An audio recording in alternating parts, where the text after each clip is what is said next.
So we ran into some problems, and our transportation to Oshkosh this year is a bit unconventional. No, we are not flying. The airplane is sitting in the hangar with the engine removed, so we're gonna make the 18.5-hour drive to Oshkosh, Wisconsin.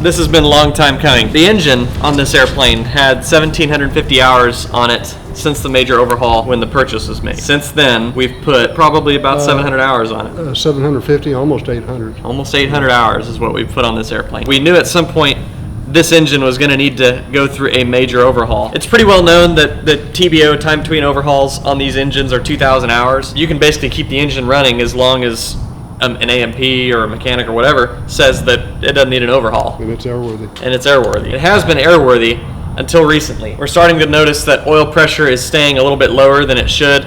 Oil temp is rising a little bit easier. It's throwing red flags. We haven't got to any kind of a danger level. Now, we did a top overhaul about 2 years ago. That's where you mainly have your problems with engines after a period of time, is the top. The piston rings start going bad, get worn, leaking oil. We had a pretty significant oil usage problem, and it was because of bad rings, worn rings. What we're doing now is we're waiting for Bob, our mechanic. He's going to come down here with a van. We're draining the oil out of the airplane right now. As soon as he gets here, we're going to start disassembling parts of the engine. He's going to pull the engine off, put it in the van, and take it to his shop.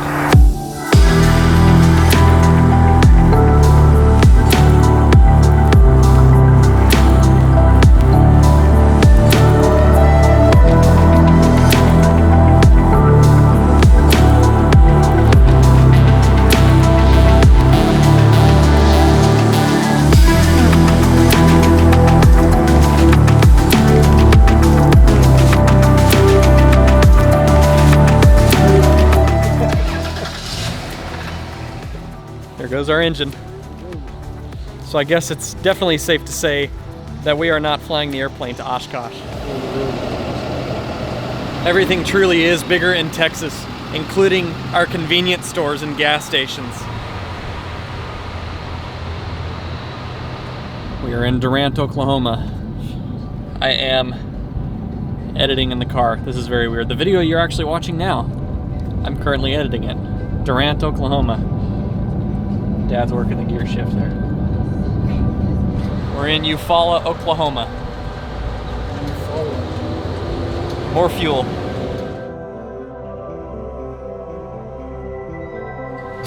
All right, just finishing up getting gas, Waynesville, Missouri, and we're hunting for some food.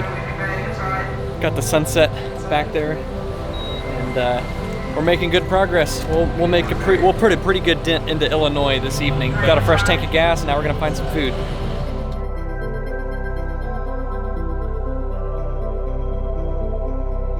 I certainly did not finish my food, but anyways, we're getting back in the car, and next time we get out of the car, we should be in Illinois. Oh yeah. Well, unless we got full gas in Illinois. St. Louis is only 2 hours away. Yeah, about which that. is on the state line, so be popping into Illinois. We did just chug some coffee though, so we might have to stop to pee before we get to Illinois. Yeah, that's always possible. All right.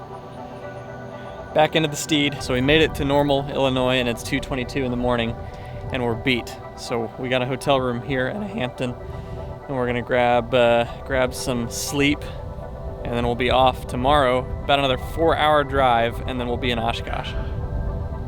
We're almost there. Time to sleep. All right, so we are northbound on I-39 towards Rockford, Illinois. We're about 245 miles out of Oshkosh. We overslept just a little bit. My alarm didn't go off, so we were at the hotel for about an hour longer than we wanted to, but grabbed some breakfast and coffee at the hotel, and we fueled up the vehicle. We fueled up the generator and the gas can for the generator. When he was fueling up the car, I was cleaning the windshield, and I noticed the people next to us, he was kind of eyeballing our license plate, and he said, oh, they're from Texas, and we had the lift gate open because we were fueling up the generator, and he saw all of our camping gear back there. And he kind of looked at me, he said, y'all from Texas? And I said, yeah, we are. He said, where y'all headed? And I said, we're going to Oshkosh. And he was like, us too. And then of their car, the back window rolls down, and it's his son, and he points at me and says, Josh Flowers. He watches the videos. That was really funny. So we sat there and talked to them for a minute at this gas station in Normal, Illinois.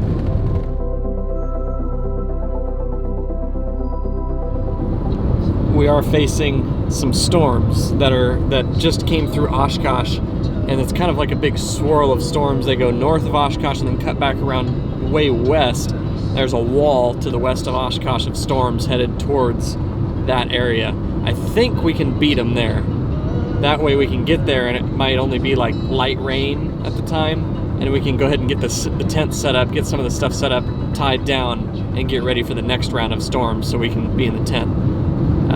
That's what we're looking at right now. We just crossed the Wisconsin state line, headed towards Janesville. Storms approaching Oshkosh when we approach Oshkosh.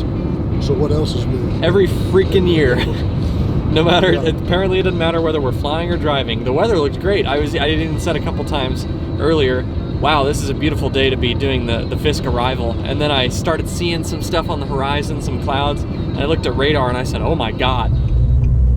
God, look at that.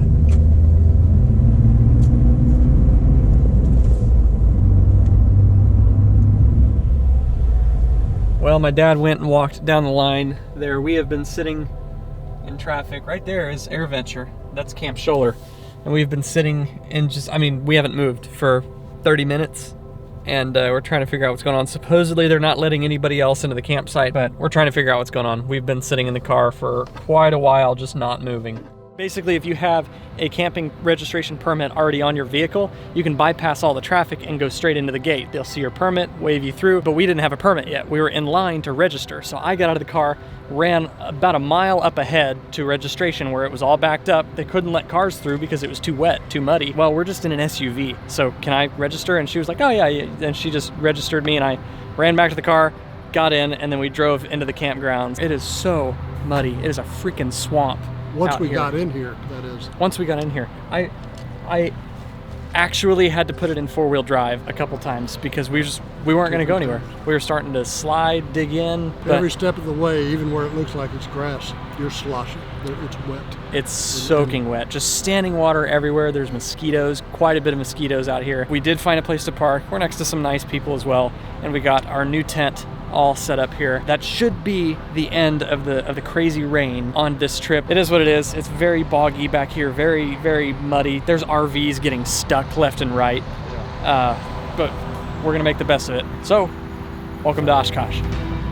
I am having a few meetups throughout the week with a few other people that you guys know from my videos, and I'm going to be a part of a couple forums throughout the week as well. So if you'd like to check out when those are and where they are, you can head over to aviation101.com/events. The reason I host the meetups at these events is so I can personally shake my followers' hands and tell you thank you for your support. So there you have it. The drive up to Oshkosh ended up taking about 22.5 hours instead of 18.5. We did take a lot of stops and took our time. The thing about my dad and I is we actually enjoy road trips. We enjoy traveling very much, whether it's in the air or on the ground. And I think in the grand scheme of things, it worked out pretty well to pack up the car and drive to AirVenture. The weather and the mud situation are obviously not ideal, but it's nobody's fault. EAA is trying their best to keep the grounds as dry as possible, and we have a very good forecast of weather for the rest of the week, so this should dry up in no time. I know I'm releasing these Oshkosh videos right in the middle of my Alaska series. The Alaska series is going to continue, but I just wanted to bring some more or less real-time content during the week of AirVenture. So definitely give this video a like if you liked it, and subscribe if you haven't, and turn on those notifications so you don't miss the next Oshkosh video throughout the week. You can also follow me on my Instagram. My username is down in the description. So until the next Oshkosh video, go ahead and subscribe and turn on those notifications, and we'll see you in the next one. I want you to stay happy, stay healthy, stay current, and of course stay proficient, and we'll see you in the next video. Fly safe.